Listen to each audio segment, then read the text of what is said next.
Hi, my name is Brendan Whelan.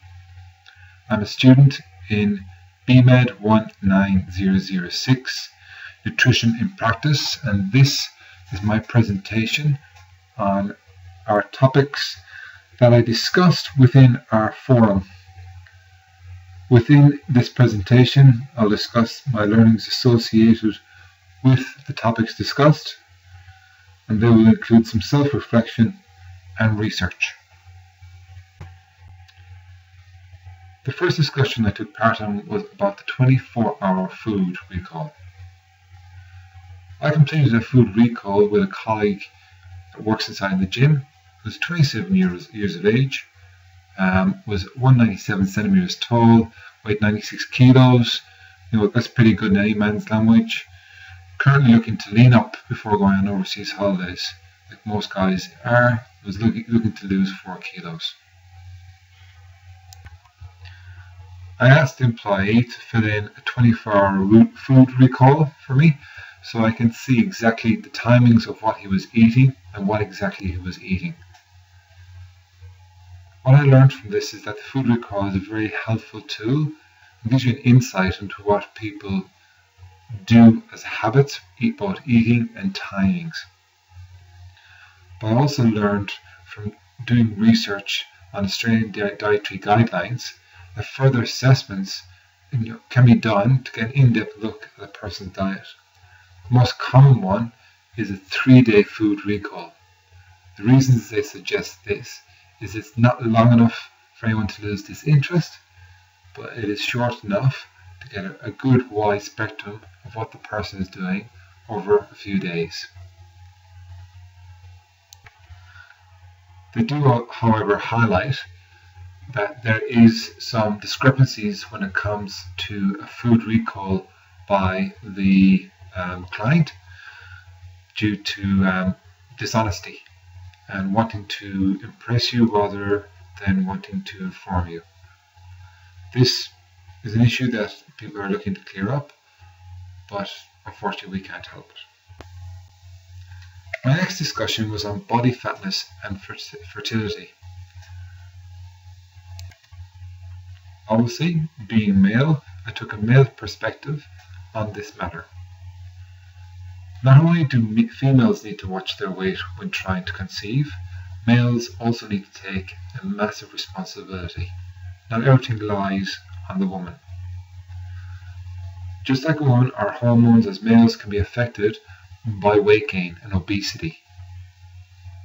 It can affect things like our luteinizing hormones and our follicle stimulating hormones, which obviously are responsible for sperm production, and obviously we need that to help conceive.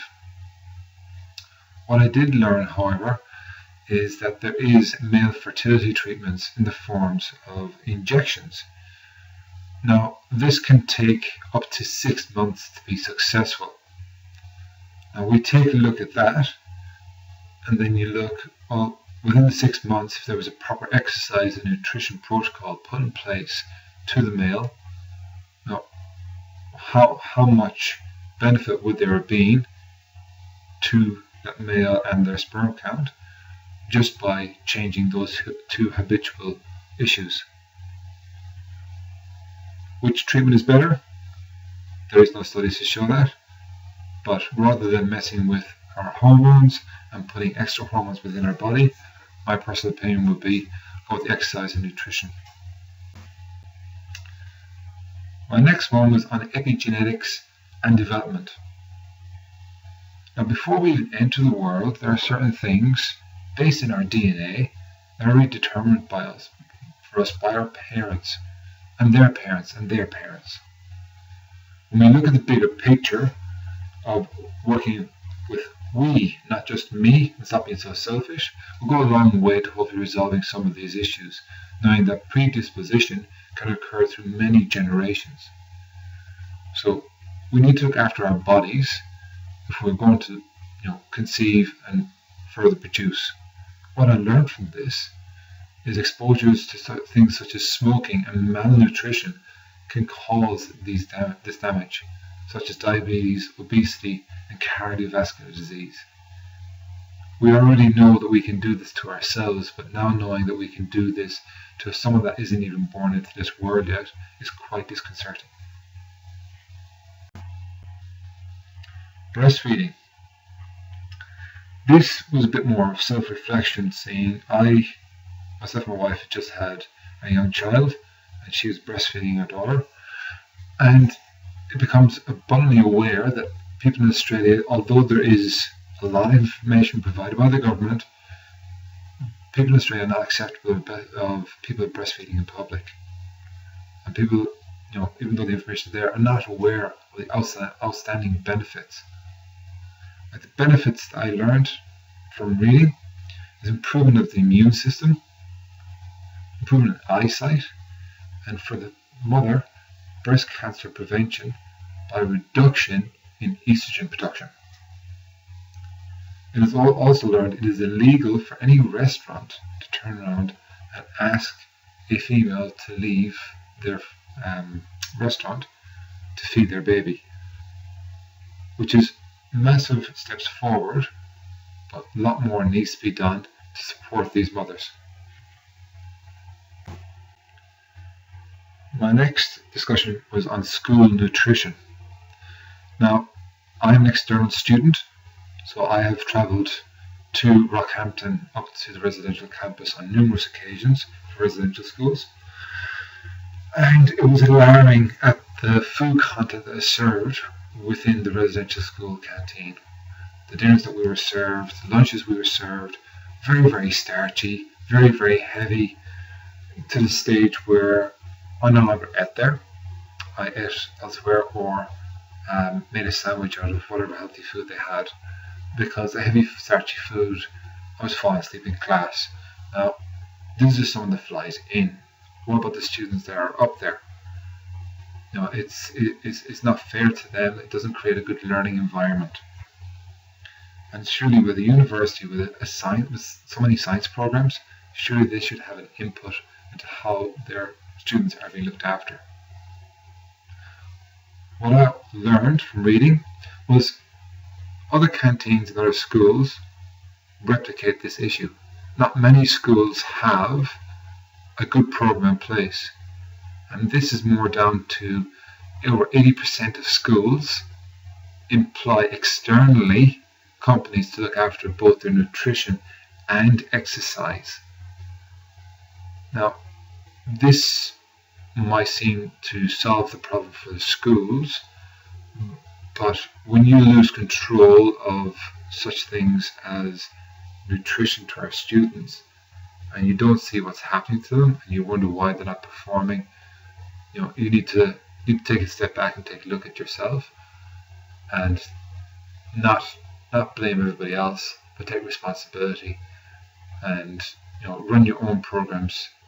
The government provide high levels of nutritional support for schools, but unfortunately it is ignored. Next slide was on adolescents' health and risk behaviour. Having recently done a paper for this course, I selected a heading on food advertising to children in Australia, and became abundantly aware that nutrition selection in adolescence is changing, and not for the better. There's a high rate of childhood obesity, which is a major concern within Australia. There's also psychological effects in body image of males and females. Now, this comes from a self-reflection. I've worked for over 16 years as a personal trainer, and it has gone from females wanting to look after their body image. Now males are looking at themselves just as much as the females in the mirrors in the gym. They're walking around with tighter clothes on. So there's a wide spectrum of not just one side of the genetics, it is also both male and females. What I have learned is the extent to which it has grown. The rate of plastic surgery for lap bands on adolescents has grown by 38% in the last 5 years. when I did the report on the advertising, there was an outstanding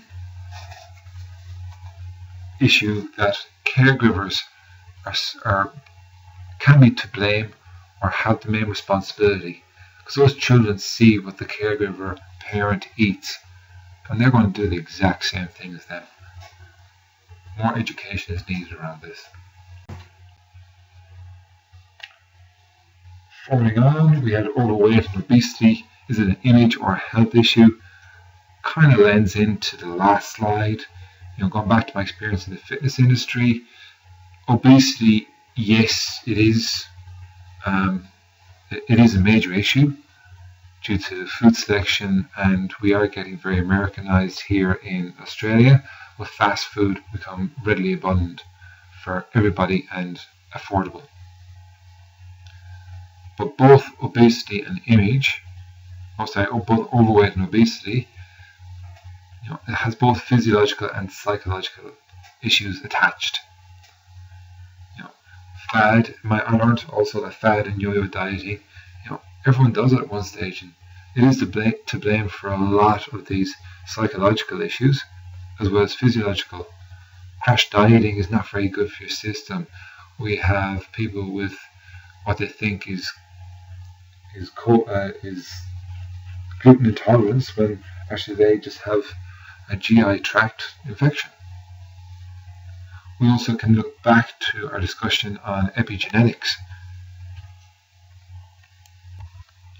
The obesity issues could already be predetermined by overweight parents, overweight grandparents. Their food choices, that can push down onto the kids. The final discussion was on personalized nutrition.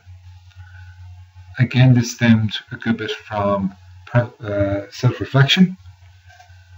I firmly believe, and so do the Dietitians Association of Australia, that it is a highly individualized program is the most successful program for anyone to use in nutrition. Working with elite athletes, it is quite clear that you give them one chance to cheat and they will take it. Every one of our athletes has an individualized program. Like what works for one person doesn't necessarily work for another person. For instance, we have certain players that can tolerate protein shakes and some players that can't. So their protein intake has to be higher through eating rather than taking a shake.